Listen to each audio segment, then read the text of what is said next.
Boa noite, vascaínos, aqui dando continuidade ao programa de hoje, as entrevistas com os candidatos a presidente do Clube de Regatas Vasco da Gama. Estamos aqui hoje com o candidato Fernando Horta, da chapa Mudando com Segurança, aqui na entrevista. Desde já agradeço ao candidato, é uma honra estar recebendo aqui no programa Voz do Vascaíno. Gostaria de dar passar para ele dar o seu boa noite, seu destaque inicial e dizer para ele o seguinte, aí ficar muito bem à vontade com o torcedor vascaíno, os minutos que precisar, para falar em resumo dos seus principais projetos assim, para o Clube de Regatas Vasco da Gama, por que quer ser presidente do Vasco. Então, uma boa noite, Fernando Horta, muito obrigado aqui, é uma honra recebê-lo aqui no programa. Assistentes que estão aí, principalmente a todos os vascaínos. É um prazer estar com vocês aí. Tá certo. Candidato, o senhor poderia falar para nós?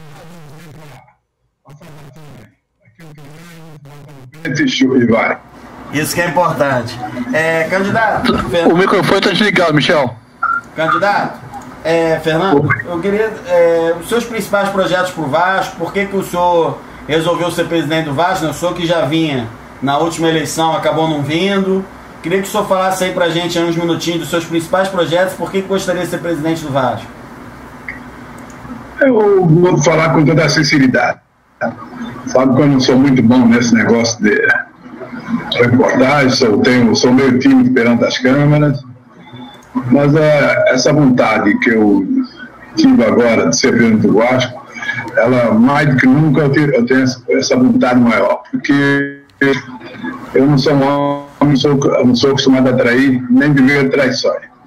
Então, na eleição, eu apoiei o presidente Eurico Miranda, né, na promessa da gente fazer um Vasco melhor. Só que isso aí, infelizmente, não aconteceu. Eu já desconfiava disso, mas achando que as pessoas viam o ser humano tem o direito de mudança, mas infelizmente, meus amigos e outros, e também naquela altura, os candidatos que se apresentavam para dirigir o Vasco, também eu achei que não era no momento certo que o Vasco ia numa administração, infelizmente, desastrosa. Então resolvi justamente apoiar o Eurico Miranda, trabalhei na campanha dele, e fiquei como vice-presidente geral do Vasco, acho que todo vascaíno sabe disso. Infelizmente, eu não pude exercer minhas ideias, meu trabalho, ele se fechou entre ele e a família, né? E foi um desgaste muito grande. Então, eu me sinto justamente por o Eurico ter voltado aqui. Eu acho que se não fosse com a minha ajuda, então eu conseguisse ganhar as eleições. Mas isso já passou. E, então, eu como vascaíno desde 1950, quando eu cheguei ao Brasil, né? Entrando sócio do Vasco em 1969. E nesses anos todos eu sou o grande benemérito do clube, mas nunca participei de nenhuma diretoria. Eu sempre fiquei como observador. E esses anos eu tive dentro, praticamente 2 anos e tal, tive dentro da administração do Vasco. Infelizmente, podendo fazer porque o regime do Vasco, sabe que é um regime totalmente presidencialista. E o presidente se fechou dentro do grupo e eu não pude exercer as minhas ideias, meu planejamento. E vendo aquilo como o Vasco estava sendo administrado, realmente eu tenho agora a certeza absoluta que o Vasco precisa de uma mudança. Nós precisamos de abrir o clube, o Vasco não é meu, não é de você, o Vasco não é de ninguém, o Vasco é de todo mundo. Então essa é a minha proposta, de fazer um Vasco democrático, né? E com capacidade que o Vasco volta a ser aquilo que ele era nos anos 90, nos anos 80, que um grande clube que sempre foi, embora mas a gente está ficando para trás, ultrapassado, com essas ideias atrasadas, ideias de administrar aquilo muito, muito particular. E o Vasco tem que ser aberto para uma nova administração, a gente dar espaço ao Vascaíno ter vez, ele poder frequentar com liberdade, com vontade, e frequentar o Vasco da Gama. Essa é um dos princípios. A minha presença, que eu fiquei lá, eu aprendi, eu fui observando aquilo que está errado, então tenho certeza que eu não vou sentir dificuldades. Tanto é que eu digo no momento aqueles candidatos que estão que entrar nesse pleito, eu digo que sou o único que posso derrubar o Eurico, eu não sou o único que posso derrubar o Eurico. Os vascaínos podiam tirar o outro. Mas no momento que se apresenta, eu acho que sou o que tem mais condições. Eu, junto com a minha equipe, quando eu falo eu, não é eu, somos nós, de fazer uma gestão dela, uma gestão que o Vasco deixe de entrar nessas brigas todo ano que tem eleição, que é uma vergonha, que é coisa de polícia, coisa do Ministério Público, e eu te garanto que eu vou acabar com isso tudo. Perfeito. A questão do presidente realmente. Mas eu vou. Deixa eu só apertar.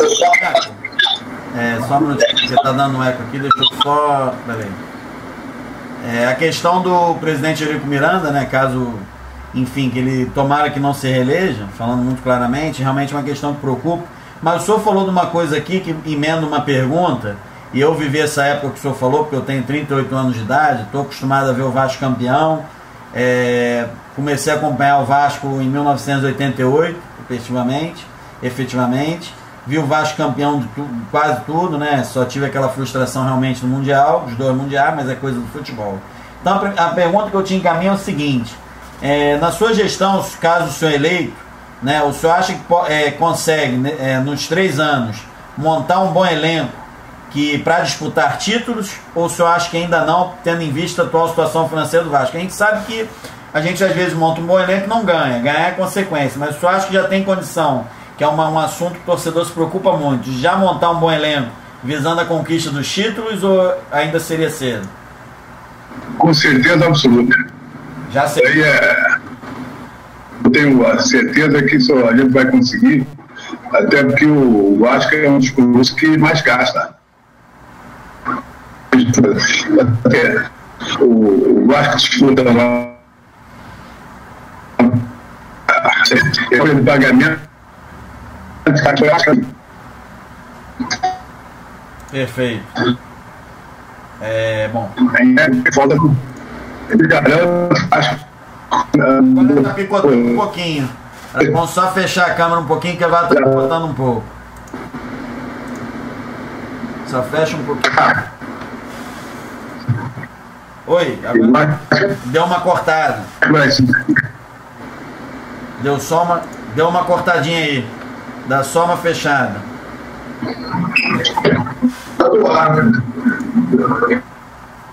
Bom, consegui. Bom, vamos lá. Então, seria possível. Deu para entender a resposta. Vimer? Oi, pode falar. Isso aí, escutará a competir. O Vasco entrará no campeonato sempre, não dizendo será que o Vasco vai descer. Essa história, pode ter certeza disso. Até porque a gente já tem um projeto para o futebol.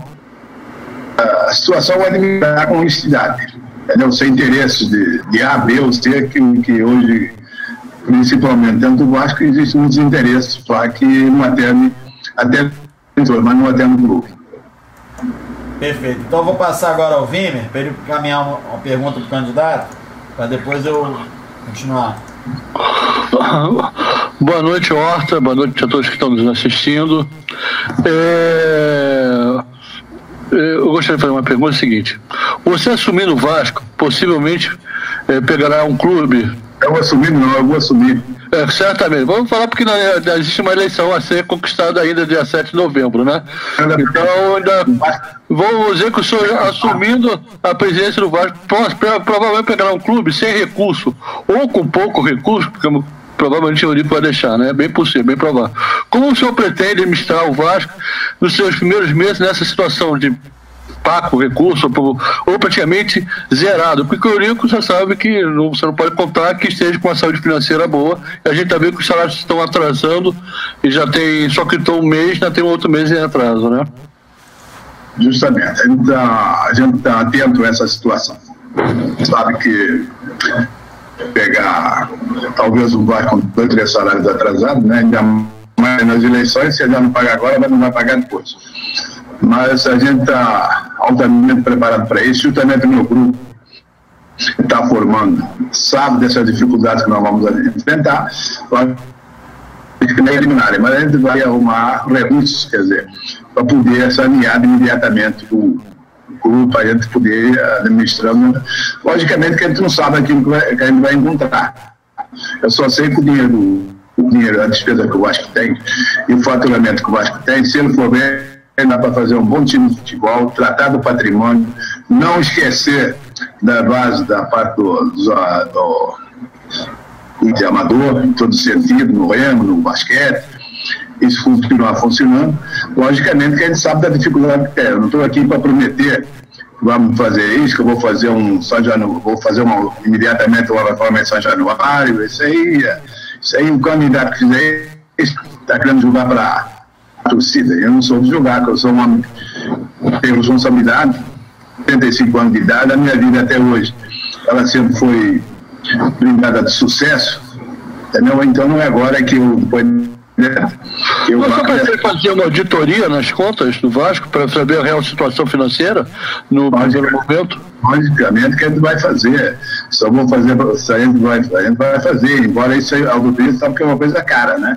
Mas a gente vai fazer, até porque a gente fazendo, não é que eu vou fazer para tentar descobrir se fulano levou, se fulano roubou, mas justamente para estar ciente daquilo que tem que pagar e das dívidas que precisam mais urgentes para o clube não poder parar. Mantendo a mesma questão, como que o senhor pretende melhorar a saúde financeira do Vasco em todos os sentidos? Arrecadação, televisão, ingresso, enfim, como que o senhor pretende melhorar o recurso, a saúde financeira do Vasco nos seus 3 anos de eleito mandato do Vasco? Primeiro, nós temos da imagem e do respeito ao Vasco. Isso é muito bonito falar em respeito, mas quando não existe, né? Trazer o Vasco é uma nação, cara. Nós vamos ter que deixar o nosso torcedor outra vez apaixonado e ter prazer de ser vascaíno. Logicamente, a gente vai ter que fazer um trabalho grande no marketing, né? A gente sabe que o carro-chefe é o futebol. Por isso que eu estou dizendo que o futebol tem que terminar imediatamente. Há bons profissionais no marketing, entendeu? Aqui.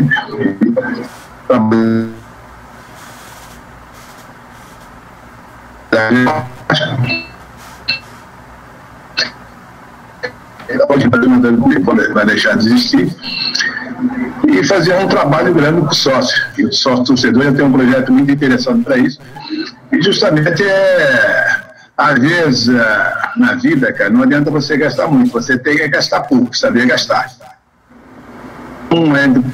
Justamente colocar o Vasco no patamar que sempre foi, podendo tentar receber a mesma coisa que os outros clubes, esses clubes do Ponta recebem, em direito de transmissão.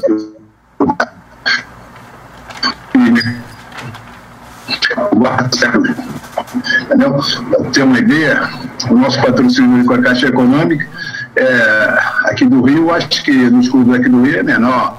A gente recebe menos que o Botafogo. Isso não pode acontecer. Não estou falando mal do Botafogo, falando do Botafogo, mas o menos tinha que ser, né? Menos não.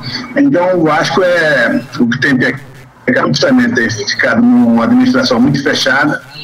Entendeu? O profissionalismo não existe, entre aspas, e nós vamos colocar o Vasco nessa parte de captação de dinheiro, uma coisa bem profissional, entendeu? Mesmo fazendo contratos, arrumando empresas em São Paulo que possam nos ajudar, entendeu? Grandes captadores. O senhor tocou num ponto. Eu ia colocar um ponto para ele. O senhor pretende reativar o sócio geral que o Eurico suspendeu? Porque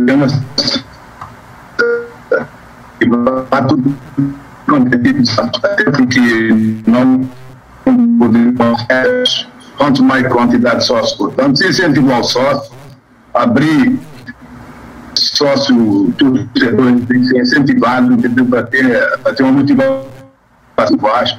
Esse projeto, eu vou abrir esse projeto agora, porque esse projeto está planejado e nós estamos com o pé no chão, sabendo o que é possível fazer diretamente. É só justamente limpar essa imagem que o Vasco tem sofrido nesses últimos anos na mão da administração.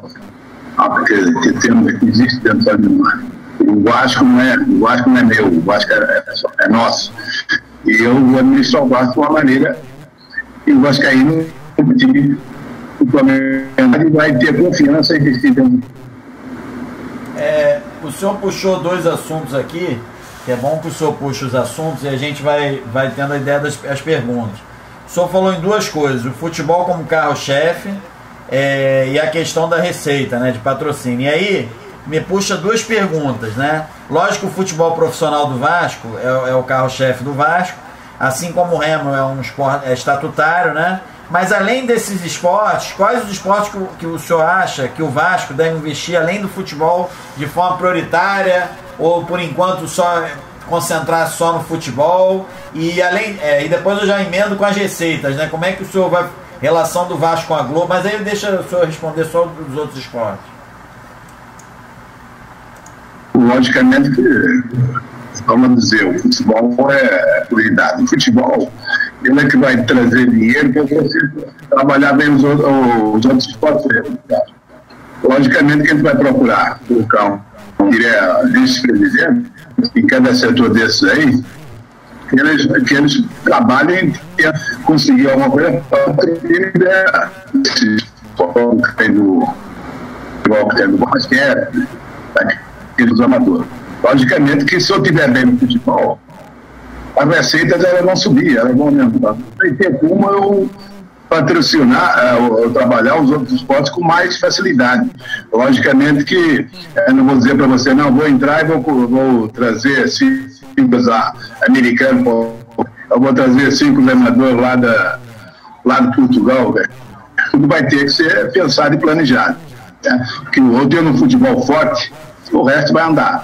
Que o Vasco é pelo futebol, cara. Os vascaínos, você encontra vascaíno em tudo quanto é lugar do Brasil, que a nossa torcida, mais de 70% dela ela tá fora do Rio de Janeiro, e eles querem saber o futebol aberto, cara. O futebol, cara. Se o futebol não estiver bem, o resto vai andar bem. Então, por isso que eu vou dar um carinho especial ao futebol, mas jamais vou esquecer até o Remo, porque o Remo além de ser estatutário, é uma coisa que eu também gosto muito. E o Vasco foi fundado por causa do Remo. Então, a gente não vai abandonar esse tipo de esporte.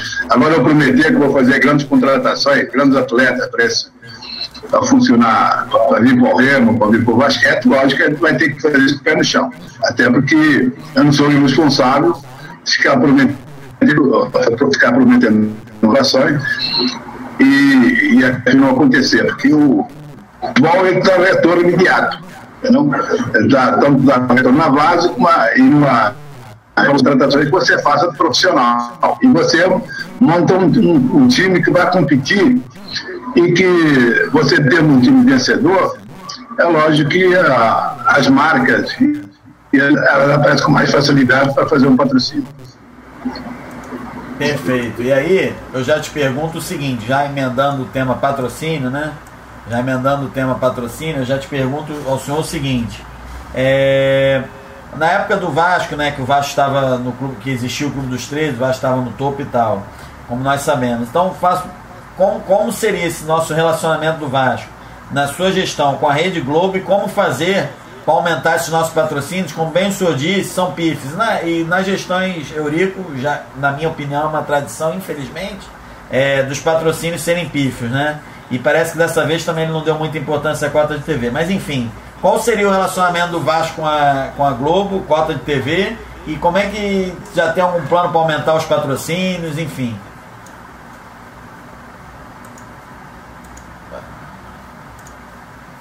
Não tá saindo o som, peraí, não tá saindo o som. Vai, pode. Não tá saindo o som, peraí. O microfone dele tá desligado, tá aqui, eu tô vendo. Só abrir o microfone aí.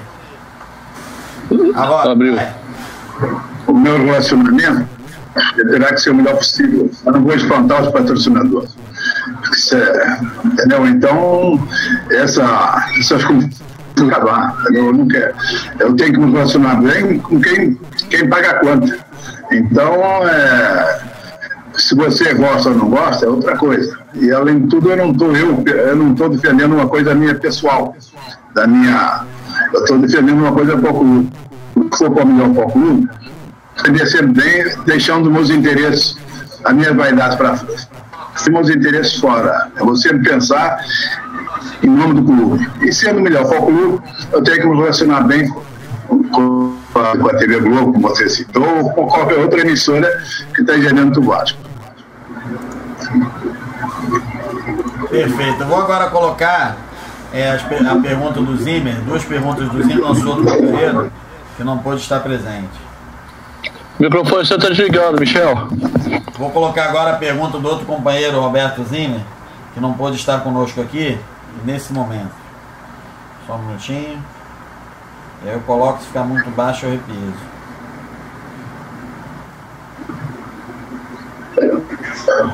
Antes de mais nada, eu gostaria de agradecer ao senhor Fernando Horta pela sua presidência, participando com a gente. Também agradecer a todos que estão acompanhando o programa. Esperamos conseguir fazer o melhor programa que sempre tentamos fazer. Primeiro, boa noite, senhor Fernando Horta. A minha primeira pergunta é em relação o senhor diz que é um candidato de transição, de um Vasco que já é arcaico, né? Para um Vasco mais moderno. O senhor pretende? Bom, eu vou reprisar porque fica um pouco baixo. Ele agradece a sua participação, quem está nos acompanhando, a participação do senhor. E ele pergunta o seguinte: o senhor diz que é um candidato de transição. Como que será feita essa transição caso o senhor seja eleito? A primeira pergunta de Roberto Zimmer. Sou um candidato de transição perfeitamente. Eu não quero me perpetuar dentro do Vasco. Então, quando eu digo transição, é porque eu pretendo ajudar o Vasco e tem um tempo para isso. Também. E tem outras pessoas que podem fazer isso. Transição, que eu digo, é que vai haver muito mais só e umas eleições, o candidato que aparecer, ele vai se achar que tem condições, ele vai ser candidato e pode ganhar umas eleições. Não é do jeito que está. Do jeito que está, você tem falando que você já parte aí com 1.200, 1.400 sócios que cabreço. Então isso vai deixar de existir no Vasco, entendeu? Isso aí vai deixar de existir, porque aí a chance para qualquer um, hoje as pessoas que não podiam ter votado até candidatas ao Vasco, ela não quer se expor, não quer entrar nessa guerra, que isso é uma guerra, uma coisa que podia ser tão democrática, mas infelizmente as pessoas não querem se desgastar com isso, não querem entrar, ficar entrando judiciais, ações na polícia, uma confusão danada. E o Vasco vai ficar livre dessa situação, isso eu garanto. E logicamente que daqui a 3 anos, aparecendo qualquer outro candidato, ele vai ter facilidade, se tiver a capacidade de assumir o clube, que eu não quero aquilo nem para mim, nem para minha. Até a minha morte eu quero continuar sendo vascaíno. Bacana. Deixa eu colocar aqui mais uma pergunta do Roberto Zimmer. Outra pergunta, senhor. O senhor diz que pretende resolver os problemas do Vasco. Na sua opinião, quais são os maiores problemas do Vasco hoje? Ele afirma o seguinte, que o senhor afirma que pretende resolver os problemas do Vasco. Aí ele pergunta quais, na sua opinião, são os maiores problemas do Vasco hoje para serem resolvidos? Segunda pergunta do Roberto Zimmer. O maior problema do Vasco é a situação que o Vasco se encontra. Eu acho que qualquer vascaíno que conhece o Vasco sabe aquilo que nós vemos, que a gente vem enfrentando por menos de 2000 para cá. O Vasco, cada ano, fica mais endividado, fica jogando dívida mais passando acerto aqui, acertando lá. Eu prometo que eu vou conseguir resolver esses problemas todos, né? Mas vou fazer acertos e composições sem interesse. Eu mesmo vou fazer, não vou mandar ninguém fazer. Quando for de qualquer centavo do Vasco, vai ter que sentar comigo para discutir. Não vou mandar emissário. Então é um problema que não vamos dizer que seja crônico, mas não é difícil de resolver. Eu acho que o que o Vasco precisa de ser passado é entendeu? Então você tem justamente a administração é fundamental, né? E nisso aí, graças a Deus, eu sou forte, entendeu? Então não é possível fatura que fatura, entendeu? Mas não adianta você faturar muito se você gasta mal. E a gente vai cortar essa sangria, entendeu? Eu não estou aqui dizendo que eu vou chegar lá, vou fazer uma limpeza do lado. Os funcionários podem estar assustados, porque estão sem mensagem lá em São Januário, e o Vasco tem 105 funcionários que são sócios. Agora imagina que os caras não sabem há 2 meses, 3 meses, mas conseguem pagar o título, né? Então tem muita coisa estranha, entendeu? Eu não estou falando desses coitados, cara, ganham R$1.500, R$1.000, isso aí não é o que... Isso não é o que fere muito. O que fere são aqueles medalhões lá que ganham 80, 120. Então não estou falando nem jogador, estou falando profissional, entendeu? Mas no fundo eu não sei realmente, que eu acho que se fosse deles, eu duvido que eles administrariam dessa maneira. Eu vou administrar o Vasco como aquilo fosse meu, que é minha obrigação, senão eu não me comprometia a servir. Então não acho difícil eu começar a sanear, que a gente vai ter que começar a enxugar. Se não enxugar, se deixar do jeito que está, logicamente que não tem santo que dê a jeito. Perfeito. Eu vou fazer mais uma pergunta, e aí essa pergunta ela é importante não só ao candidato Fernando Horta, mas também ao grande benemérito Fernando Horta, que é uma importância, que é uma questão que envolve o futuro do Vasco, né? Então a pergunta é o seguinte: o senhor acha, o senhor já até afirmou, né, que só o senhor pode vencer o Eurico na eleição do Conselho Deliberativo, né, porque a eleição do Vasco é indireta, só o senhor pode vencer o Eurico na eleição da Lagoa do Conselho Deliberativo. Eu queria que o senhor explicasse o porquê disso, e se o senhor acha que caso o Eurico ganhe, tomara que não, se no futuro há um risco de ficar complicada a coisa sempre no Conselho Deliberativo, né? Porque eu não sei mais quantos beneméritos vão ser feitos na próxima gestão. Então gostaria que o senhor tocasse nesse assunto, que é muito importante para o futuro do Vasco, e também um grande benemérito Fernando Horta, além do candidato Fernando Horta, né? Também é importante. Isso aí a turma do meu comitê que diz que sou eu que sou capaz de ganhar no Eurico lá na Lagoa. Realmente contra, né? E se ele conseguir fazer a quantidade que ele estava querendo colocar, mais 50 e poucos beneméritos, o Vasco só está com vaga, acho que está 17, mas ele já quer deixar mais 40 na fila, entendeu? Pessoas que não têm nem... Pessoas que não têm tradição ainda no Vasco. Ele estava indicando beneméritos que muitos não tinham nem 5 anos de clube, né? Quando o estatuto diz que tem que ter um mínimo 15, e a pessoa tem que prestar serviço só para o clube. Mas isso por enquanto não aconteceu, eu acho que não vai conseguir isso até as eleições, e daqui mais 2, 3 anos entra uma providência. Isso aí ele vai sair, vai colocar quem ele achar que deve colocar, que ele perde, porque justamente ele ganha no Conselho Deliberativo. Acho que comigo vai ser dentro do Conselho Deliberativo, dentro do Conselho Nato dos Beneméritos. Eu tenho um bom trânsito, eu estou ali desde 2000, 17 anos lidando com a infelizmente tem morrido todo ano, igual muitos, que uma certa idade. Eu acho que ainda tem um peso ali que dá para equilibrar, se eu precisar ali buscar,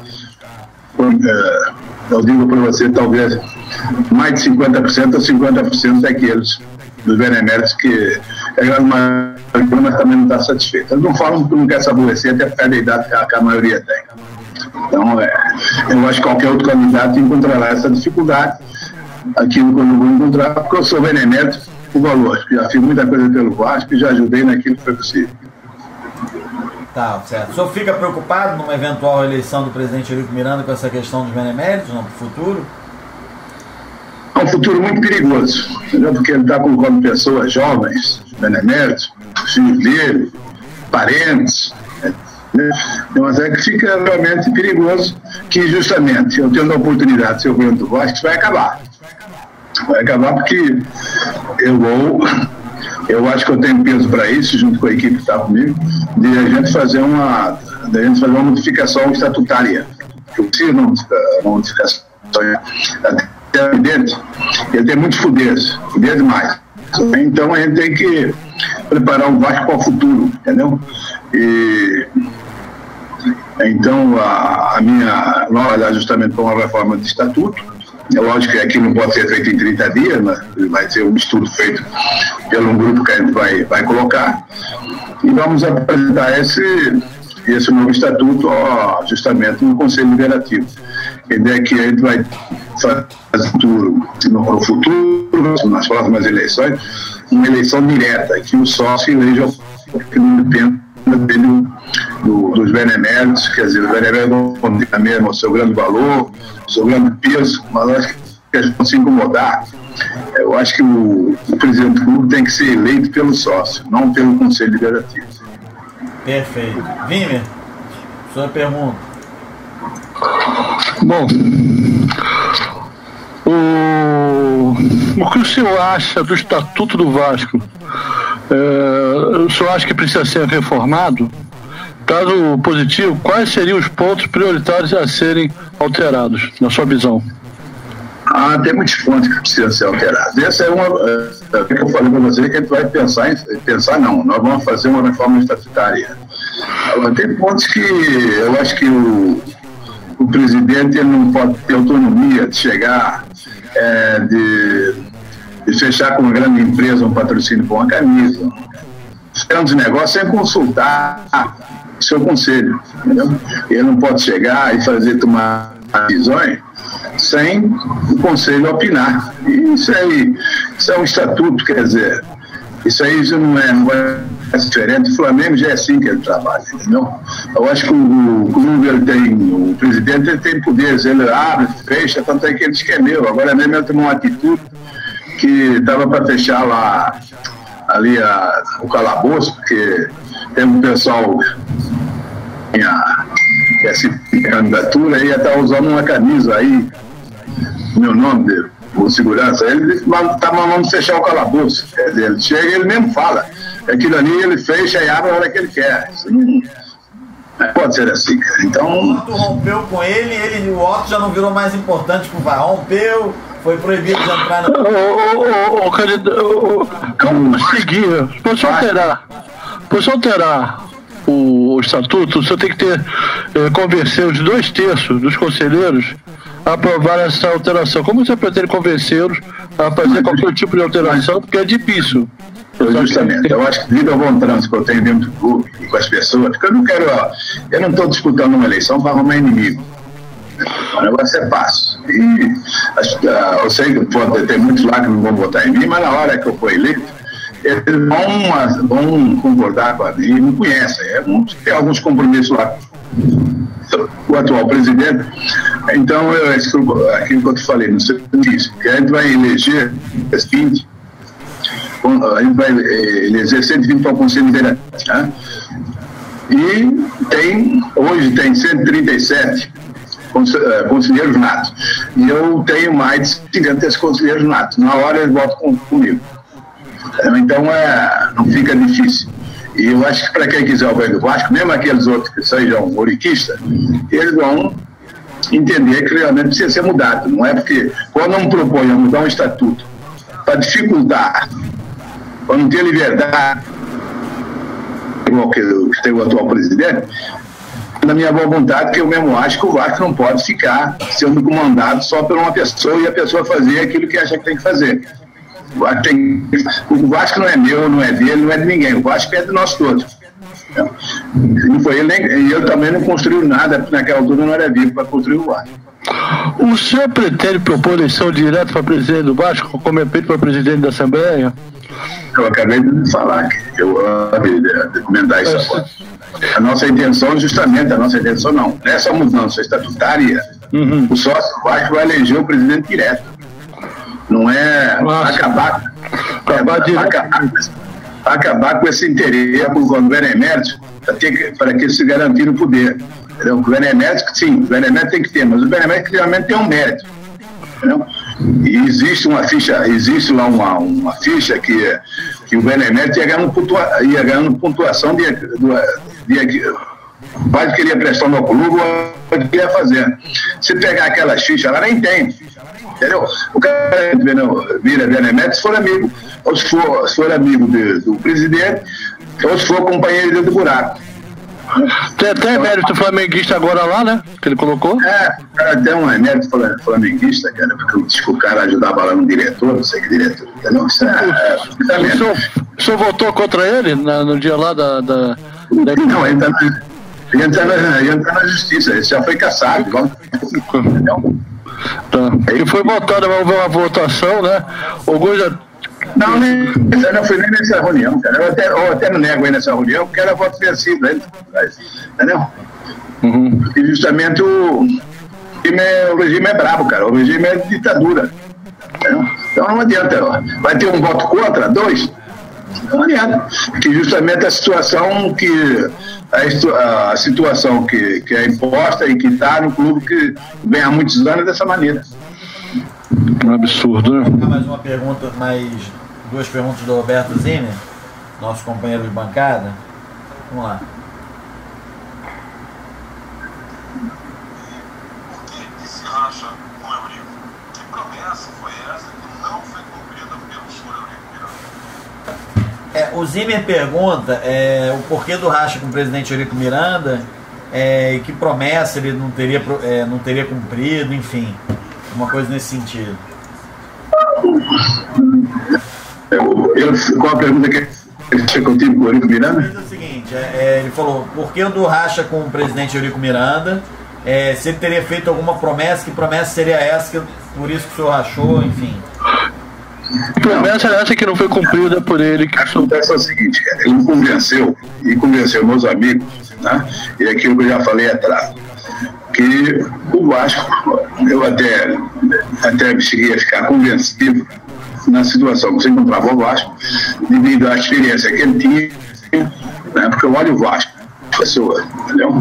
Eu nunca fui amigo do Eurico politicamente, a gente sempre divergiu em matéria de administração e da maneira que eu vejo futebol, da maneira que eu vejo uma Gama. E nós ficamos de fazer uma administração, eu só aceitei que nós íamos fazer uma administração compartilhada. E daí que ele falou que só ia querer fazer esse mandato, não precisava nem fazer o mandato, porque ele tinha que dar uma satisfação aos filhos, aos netos, mas isso também não vem ao caso. Só que isso só aconteceu os primeiros 5 a 6 meses. Aí ele começou a fazer as coisas sem me comunicar, porque justamente o Estatuto do Vasco dá esse direito, entendeu? E ele se fechou com um grupinho dele, que uns vice-presidentes, não é todos não, fique bem claro, uns vice-presidentes, o Estatuto diz que o vice-presidente não pode ser remunerado, e juntou ali umas pessoas ali que são vices dele remunerados, mesmo qualquer situação que eles pusessem, os caras estavam sempre a favor dele. Então eu comecei a abrir, eu comecei a dado, entendeu? Logicamente sempre torcendo a favor do Vasco. Eu era convocado para pedir uma opinião, para dar a minha opinião, eu dava, mas nunca foi executado. E eu fiquei teimoso também, justamente para aprender mais dentro do Vasco, isso, porque a gente às vezes fala muito do Vasco, as pessoas falam, mas é bom, é importante que tenha conhecimento do terreno. E hoje eu tenho esse conhecimento do terreno. Certamente, eu vou assumir os pontos que eu vou atacar. Eu estive lá dentro e eu sou um grande eu sou burro. Então eu sei aquilo, como eu tenho mais condições do que qualquer outro candidato, justamente é porque eu conheço aquela administração. Eu conheço como é que aquilo funciona. Embora eu não passasse, mas eu sou observador. Então o compromisso era esse, de a gente fazer uma administração compartilhada, e ele jamais seria candidato nas próximas eleições. Ele fez tudo ao contrário, não compartilhou e se lançou candidato em dezembro ou de janeiro desse ano. O senhor seria o candidato dele nessa eleição? Seria esse acordo? Eu, naturalmente, se eu tivesse interessado, né, se a gente tivesse feito aquilo pelo Vasco, que foi como a gente fazer, que quase nada foi feito, né, eu seria o candidato no se eu tivesse interessado. Eu seria o candidato, mas aí a mal, na minha terra se diz que a mal se lembra bem, né? Foi bom porque a gente abriu ele está sofrendo com isso, mas é o Vasco, que a gente podia ter feito um trabalho melhor, né? Mas aí eu também fiquei liberado e livre para não estar comprometido com ninguém dele, nem com ninguém da família, e nem com coisa. Eu segui carreira solo dentro do Vasco, eu e a minha diretoria, logicamente, sem compromisso algum com a administração anterior. Perfeito. Vamos encaminhar aqui mais uma pergunta do Roberto Zimmer. Se não me engano, refere-se à União. Acredito que o senhor deve ter tido acesso à informação de uma pesquisa feita pela ESPN, por Ricardo Preto, em que aponta, até de certo modo, um empate técnico entre o senhor e o candidato Ribeiro. Porém, esse empate técnico, levando em consideração em que, na margem de erro, o senhor Eurico ele teria 3%, 3 pontos percentuais para baixo, e o senhor 3 pontos por cento acima. Bom, o senhor já vendiu a possibilidade de uma união, tanto com o senhor Júlio Brandt, ou com o senhor Campelo, ou até mesmo de uma chapa única de oposição? Se sim, como ela seria formada? Bom, deixa eu traduzir aqui a pergunta, né, porque fica um pouquinho baixo. Ele falou da pesquisa da ESPN, que saiu aí há poucos dias, paga pela ESPN, que o senhor teria um empate técnico com o presidente Eurico Miranda, 3% para mais, 3 pontos percentuais para menos.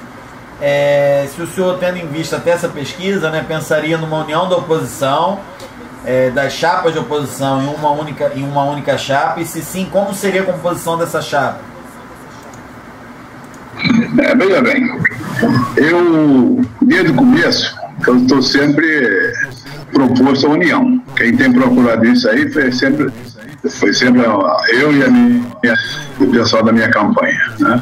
A gente sempre tem procurado, até porque eu estou acostumado a isso, eu estou acostumado à harmonia. Eu sou presidente de uma escola de samba que, com funcionamento da minha escola, não tem condição, entendeu? E nós temos um quesito que é muito forte, que é a harmonia. Agora, tanto é que o próprio Otto já se juntou a nós, né? A gente está vendo outros candidatos, só que eu não posso abrir mão, eu me sinto muito mais do que ele, de ser o candidato. Agora, eu estou aberto para qualquer. Mesmo que eu sei que nessa pesquisa aí a gente mais ou menos está empatado tecnicamente, mas eu sei que eu vou ganhar dele. E as pessoas na hora vão refletir aquilo que realmente é vascaíno, mesmo com essa quantidade que ele tem de votos, voto de capricho, voto de mensalão, eu vou superar isso. Agora, mesmo que isso não vai acontecer, eu vou torcer. Ainda falta 15 dias para as eleições, a gente ainda vai conseguir fazer essa união. Mesmo depois eu não vou ficar perseguindo ninguém. Todo mundo é vascaíno, todo mundo luta por ter um ideal. A gente não vai abrir. Eu estou de braços abertos para conversar com qualquer um, já tenho conversado. Só que eles têm que entender que a pessoa mais preparada no momento sou eu que conheço mais de Vasco e conheço mais da administração para a minha vida. Até agora os outros não mostraram nada. Não precisa arriscar mais com o aventureiro. Eles têm capacidade, sim, podem ter, mas se frequentar o Vasco, estar lá dentro, para num futuro bem próximo eles ser candidatos a presidente. Eu quero que eles entendam isso. Eu não posso abrir mão da minha candidatura. Estou aberto para uma. O Vasco tem lugar para todo mundo. O Vasco precisa de pessoas que realmente têm interesse em ajudar o Vasco, não é viver do Vasco. Se vier com proposta, tem vindo alguns aí, com proposta de negociação, comigo está fora. Você não tem mais chance, a mínima. Não tem a mínima oportunidade na minha administração. Vai ter esses profissionais trabalhando na minha equipe. Agora, vem crer naquela coisa de não, quero ser teu diretor, quero ser teu vice, vai ficar, mas isso aí não tem. Isso aí está batendo uma porta errada, porque não é dessa maneira que eu vou fazer. Isso eu não faço. Isso eu não faço para o meu irmão, não faço para minha filha, isso jamais. Isso quem me conhece aqui dentro da Tijuca, sabe que eu sou dessa maneira. Perfeito. Bom, a última pergunta do Roberto Zimmer, para a gente encerrar já com o Roberto Zimmer. Eu acho que você deve comparecer, independente do seu candidato, você tem que comparecer, exigir e cumprir aquilo que te faz ser sócio. Mas, doutor Horta, a minha última pergunta é: como é que o senhor pretende conciliar, caso o senhor vença as eleições, Unidos da Tijuca com o Vasco da Gama, já que o Vasco hoje precisa de uma pessoa full-time, uma pessoa tempo integral, né? E se o senhor tem alguns nomes de algumas pessoas que poderiam ocupar mais cadeiras, se o senhor pudesse antecipar para a gente. A última pergunta do Zimmer, na realidade são duas emendadas, conciliação Vasco com Unidos da Tijuca, a qual o senhor é presidente, né? E porque o Vasco hoje precisa de uma pessoa full time, isso eu estou repisando o que o Roberto Zimmer falou. Vai precisar de uma pessoa hoje full time 24 horas, porque passa por uma situação muito grave. E se o senhor já teria nomes aí para algumas cadeiras que possa adiantar, enfim, são essas duas perguntas, as últimas perguntas do Roberto Zimmer. A vantagem de eu ter sido presidente sobre a Unidos da Tijuca, que já tive essa vaidade, para mim já ultrapassou a presidência. Né? E tem muitos que querem ser presidente por vaidade. Né? Logicamente que eu não sou louco a esse ponto. A Unidos da Tijuca é uma escola que está bem administrada, está no segmento muito legal, talvez seja a escola modelo dentro da nossa. E nós temos eleições aqui em março, entendeu? E daqui a escola vai seguir. Jamais eu vou deixar de ser Unidos da Tijuca, entendeu? Jamais eu vou frequentar. E eu não tenho a Tijuca, nem tirei só o Vasco. Eu tenho irmãos de negócio também, entendeu? A gente vai conseguir, porque eu não vou viver do Vasco. Lógico que eu vou dar o meu tempo, muito tempo ao Vasco, entendeu? Mas eu também tenho que trabalhar o meu negócio não é tão produzido. Eu tenho negócio em alta. Só se vocês quiserem anteriormente, igual que tem outros aí, que não tem emprego. Né? Igual que vai ser diferente. O Vasco, o presidente, não tem remuneração. Eu não vou ter salário. Tem que trabalhar. Então, isso aí a gente vai conciliar isso, que jamais eu sou louco. Já te falei que eu tenho. A minha idade não permite mais isso. Tenho os pés no chão. E não é agora, depois de uma vida tão interessante que eu tive aqui dentro do Rio de Janeiro, uma pessoa altamente condecorada dentro da cidade. Quando é pelo governo federal, onde é que eu tenho a maior comenda pode ser dada a um cidadão aqui do Brasil, comenda Barão do Rio Branco. Onde é que eu tenho acho que eu sou um dos portugueses que tem um ar plantado no Jardim Botânico, entendeu? Uma série de obras que eu já fiz aqui dentro, uma obra social que eu tenho dentro da minha comunidade muito grande. Então eu não sou louco, eu sei aquilo que eu estou fazendo e sei que o Vasco realmente eu vou ter que depender de muito tempo, mas isso vai ser os primeiros meses que eu vou colocar aqui numa administração e com pessoas dando seguimento, que eu vou estar ao dia, mas não vai precisar de eu ficar 24 horas por dia, porque todo aquele cara que tem uma empresa ou que tem qualquer tipo de negócio 24 horas por dia, ele é fraco, né? Senão não existiria as grandes empresas, os grandes investimentos.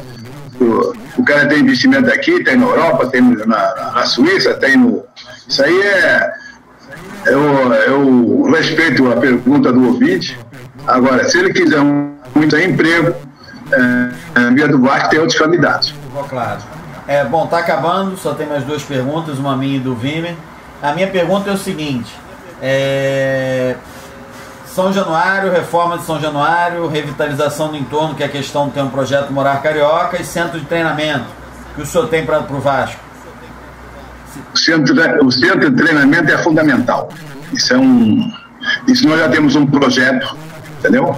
Logicamente que o projeto existe. Estamos nas áreas, tem que ver aquela área que é possível, sabe que isso é uma coisa muito cara, mas é uma coisa que eu prometo fazer na minha gestão. A reforma de São Januário é um projeto nosso também. Não é fazer uma arena, que eu não gosto desse nome, já falei, então não vou falar. A arena é um negócio para touro, entendeu? Lá na Espanha tem, lá em Portugal também tem aquelas arenas.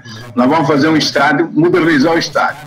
Até porque eu vejo muito falar em estádio, o nosso estádio precisa de uma recuperação, ele precisa de um embelezamento, né? Temos o privilégio Rio de Janeiro, que somos os únicos que temos estádio, né? Porque o Botafogo tem um estádio lá que é teu, é de quem paga imposto, né? Agora, fizeram um tal do Ninho do Urubu, que aquilo também aquilo é da Portuguesa. Penso, como você sabe. Então, nós temos que preservar e conservar aquilo que nós temos. Temos que modernizar aquela situação ali. Realmente, os anos vão passando e você não pode viver só de pintura. Você tem que fazer uma reforma que fique confortável para o sócio. Agora, o problema de São Januário é o entorno, que outros presidentes passados tiveram a oportunidade de tentar resolver isso mais fácil e não conseguiram resolver. Mas nós vamos trabalhar muito nisso e eu acredito que cuidados de quem manda, né, vão ajudar a gente a resolver aquele problema. Porque não adianta você fazer um estádio para 50 mil pessoas ou 45 mil pessoas e as pessoas não conseguem chegar lá e não conseguem sair. Então, a gente vai trabalhar isso politicamente, vai depender dos órgãos públicos, vocês sabem disso, mas a gente tem isso no nosso pessoal, que você sabe que 3 anos é muito pouco. E a gente não vai pegar, a gente acabou de falar, a gente não vai pegar nenhum copo cheio, a gente vai pegar cheio de papel de dívida. Entendeu? Então a gente vai fazer o possível para sabe que isso é necessário. Agora o centro de treinamento é fundamental. Qual seria então a prioridade? Seria o centro de treinamento a prioridade, então? Isso é, até porque existe embora aqui não se compra muita coisa, mas existe uma lei aí que você tem que fazer um centro de treinamento em 2019. PDF, embora aqui as leis são coisas, os prazos são dados, mas nunca ninguém. Mas eu acho que isso é fundamental. Eu acho que precisa de um centro de treinamento que você, através da base, é que você vai ter. A base é planta. A base é. Se você tem que ter uma base bem estruturada, entendeu? Dar todo o apoio à base, que você possa realmente formar novos atletas e você colher frutos no futuro. Perfeito. Última pergunta agora para o Vini. Eu tenho mais, desculpa, Pichal, eu fiquei com perguntas para fazer aí, tá? Quais os critérios que o senhor pretende adotar nas contratações dos jogadores do Vasco? Tá? O senhor falou da base, né? Como é que você respeita esse trabalho na base? Os critérios das contratações de jogadores do time profissional e o critério realmente no trabalho da base. No trabalho da base você tem que justamente ter pessoas profissionais nessa área, amadoras de confiança, onde é que você vai ter que justamente ver qual é aquele jovem que você tem que investir mais e fazer um negócio certo, tentar isolar eles de procuradores, tentar fazer uma blindagem, entendeu? Isso é fundamental, porque nós temos uma vaza lá, inclusive alguma garotada boa, entendeu? Mas infelizmente a gente não sabe como é que isso está bloqueado, né? A gente viu agora no caso do Douglas. O Douglas, até eu ainda participava da diretoria do Vasco, eu nunca tomei conhecimento realmente de quanto é que o Douglas foi vendido. Foi vendido por 13 milhões de 14, né? Foi 13, outros falam que foi 14. Eu não estou reclamando, nem estou achando ruim o valor que foi. Foi um valor até muito bom. Agora, o que eu acho é que também me contaram que o Vasco deixou de receber 30%, alguém tinha 30% dos jovens, né? Custa eu entender essas coisas, não sei se eu sou idiota ou burro, é porque um garoto que vem da base, ou que foi contratado para a base, e que está fazendo profissional, que é 30% desse atleta, entendeu? Então isso a gente não sabe como é que está essa situação. Está muito bonito. Na base tá muito legal, tá? Mas como é que está a situação financeira dessa base? Eu só vou saber. Então a gente vai ter profissionais para tratar dessa meninada, logicamente, junto com diretores meus amadores. Quando eu digo diretor amador, é aquele que não vai receber nada, confiança, para fiscalizar, né? Isso é fundamental, que a base, hoje é a sustentação de um clube aqui dentro, senão fica difícil qualquer outro tipo de sobrevivência. Você não vai ter 30 atletas comprados ou emprestados. Você tem que ter, pelo menos, mesclar, meio a meio. Entendeu? Isso não é uma vez só, não, só no desespero. Isso tem que ser sempre, todo o segmento. Então, esse é um ponto fundamental, que a gente vai trabalhar muito em cima disso, né? E trabalhar com honestidade. Você sabe que isso aí, para falar um pouco do meu ponto de sacanagem que fazem, entendeu? E eu não vou admitir esse tipo de sacanagem. Eu não vou para o Vasco para ter interesses meus pessoais. Eu vou justamente mostrar que é possível um clube de Rio de Janeiro sobreviver, ter sobrevivência legal e competindo com vitórias. Qual foi a outra pergunta que você fez? Quais os critérios que o senhor vai adotar nas contratações de jogadores dos profissionais? Qual o critério que o senhor pretende adotar para contratar os jogadores? Vocês vão ser por profissionais.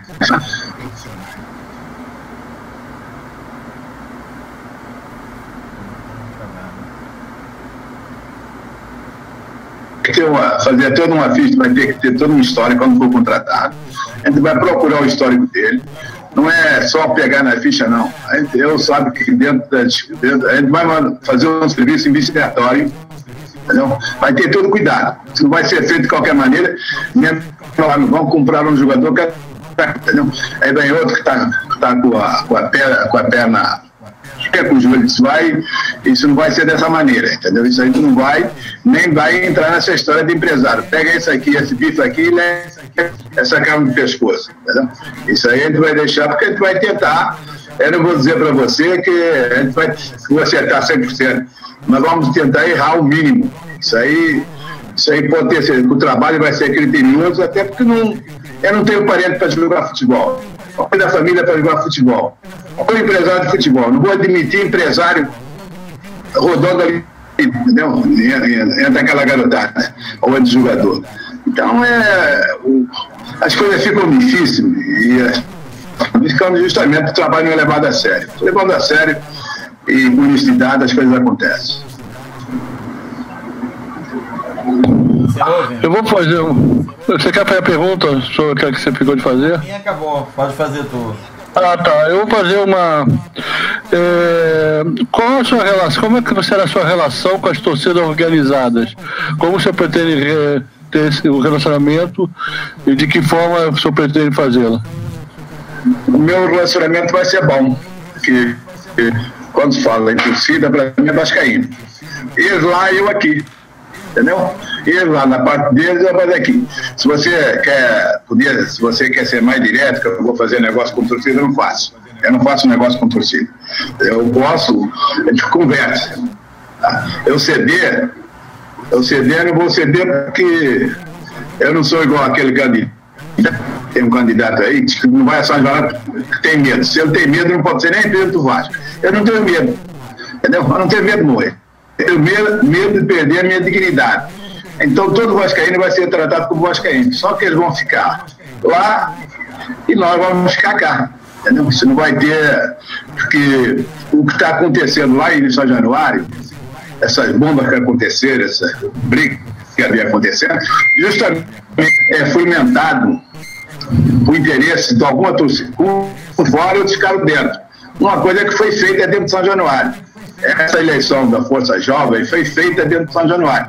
E a facção ganhou, foi apoiada financeiramente pela diretoria que está lá. Isso comigo não vai acontecer. Eles podem fazer reuniões, podem fazer eleições, entendeu? O clube está sempre para chegar junto, faz parte agora. Isso não é comigo, entendeu? E eu não admito esse tipo de bagulho. Então, é que eu prometo aos vascaínos, às famílias, às crianças, que nos próximos 60 dias que eu assumir o Vasco, isso acaba. Não vai ter problema nenhum, não vai ter bomba, não vai ter nada. Se tiver, vai ter que se entender comigo também. Eu não tenho, eu já falei, eu respeito, mas não tenho medo. Eu vou fazer uma última pergunta. Serão duas, mas eu vou fazer. O Eurico Miranda fez uma confissão de dívida com o membro que ele apoia agora, que é o José Luiz Moreira. Caso o Eurico não esteja cumprindo o acordo, o senhor pretende quitá-lo? Referente àquela ação que houve na Justiça, parece falta de 1 milhão, 2 milhões de um empréstimo ao Vasco da Gama, até houve problema na Justiça que não detectou a entrada do dinheiro no Vasco e tal, e depois o pagador. Ou seja, houve todo um trâmite e tal, e no final foi feita uma confissão de dívida pelo Eurico Miranda, aceitando isso por volta de 8 milhões e ficou dividido e foi parcelado isso, que terminaria agora no final do mandato dele. Não sei se ele está quitando. Caso ele esteja quitando, o senhor pretende quitá-la? O que acontece é o seguinte, esse valor que você está falando não foi no milhão, não. Aquilo foi 5 milhões, 6 milhões na altura, entendeu? Isso foi, acho que, emprestado lá nos anos, não foi a memória, acho que 2008 ou 2007, né?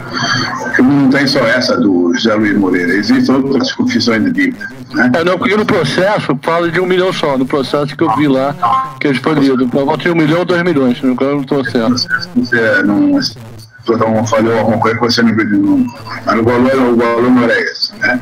E esse valor estava na justiça, entendeu? Foi que ele tentou receber isso aí na administração do governo Dinamite, não conseguiu, né? E havia uma ação na justiça que se fosse quitar essa dívida na justiça, legalmente daria mais, entendeu? Aí foi feita essa dívida para menos da metade. Aí foi feita uma composição de parceladamente sem juros, entendeu? Sem conversão. Ele não cumpriu, acho que só pagou 4 ou 5, isso aí também, nunca perguntei ao Zé quanto é que ele recebeu. Igual a essa, quase todas. O Eurico ele não assume dívida de ninguém. Aquela que ele fez, ele está tentando pagar alguns parceiros dele, né? Mas ele vai empurrando.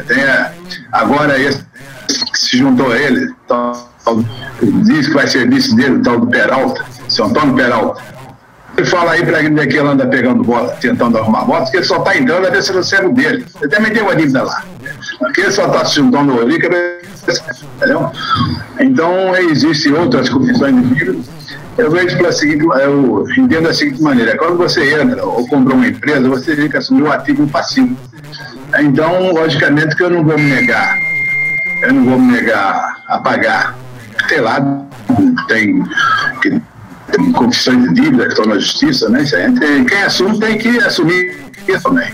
Logicamente que a gente vai tentar compor de uma maneira diferente, que realmente não é o prometer pagar, é fazer um planejamento que consiga pagar. Então, o caso dele será igual, não é porque ele esteja comigo, né? Ele sabe disso e eu acho que vai ficar ainda mais fácil, né? Embora todo mundo precise receber o que emprestou, porque no caso do Zé Luiz foi dinheiro que ele emprestou para pagar a conta do clube e para pagar jogador. Esse caso que tem lá do Antônio Peralta, aquilo foi uma questão lá com tal de Mandarino e outros, que eles fizeram lá um grupo, e daí que eles fizeram um grupo para compra de jogadores, entendeu? Que aquilo não deu certo, que eles compraram um tal do Montoya e outras coisas, só compraram bomba, e depois eles tiraram essa dívida para cima do clube. E o Roberto, não fechar das cortinas, assinou aquilo ali. Quando eu entrei nessa administração, eu sabia desse débito, eu aconselhei o presidente a pegar esse jogador, que eles estavam todos lá, e devolver, entendeu? Mas ele achou que não, que ele achava, realmente na cabeça dele, ele achava que não ia pagar nem de um jeito nem do outro. Tanto é que existe mais débito lá, não é só esse, para aquilo que eu tenho conhecimento, né? Mais confissão de dívida, mas a gente vai cumprir dentro, entendeu? Isso aí, vamos fazer pela negociação uma maneira mais fácil, que eu não posso deixar chegar e pagar todo mundo, me comprometer a pagar todo mundo e o futebol e deixar a alimentação da garotada lá, escolar isso aí. A gente vai ter que ter um jogo de cintura para poder administrar isso. Eu acho que eu tenho capacidade para administrar isso. Se eu for pegar dinheiro no mercado, vou pegar para pagar o dia a dia, aquilo que está atrás. Né? As dívidas que tem, aquelas dá para a gente, vai dar, consentir que vai dar para anunciar e parcelar, a gente vai sentar. Não admira muito o seu Antônio Frutuoso Peralta. Acho que é um português que a gente tem vergonha de ser português por causa desse rapaz. Entendeu? Ele agora sempre foi um cara que falou o rosto do Eurico. E o Eurico falava o rosto dele. Se for possível, eu comprovo até gravações. E ele agora fica na praça pedindo pedindo voto por ele, dizendo para os amigos, que a maioria dos amigos, dos conhecidos dele, que eu não vou dizer que são amigos dele, meus amigos, né? Que não, eu só estou entrando que é para ver se eu consigo fazer o seu irmão dinheiro. E ele, se eu entrar, ele vai receber sim, mas vai ficar na fila, lá no final da fila. Perfeito. A opinião dele é que ele quer sempre estar na situação. O Paulo Gione ele está sempre na situação. Sempre. Ele sempre nessa situação, seu Beraldo. E adora a tesouraria do Vasco, né?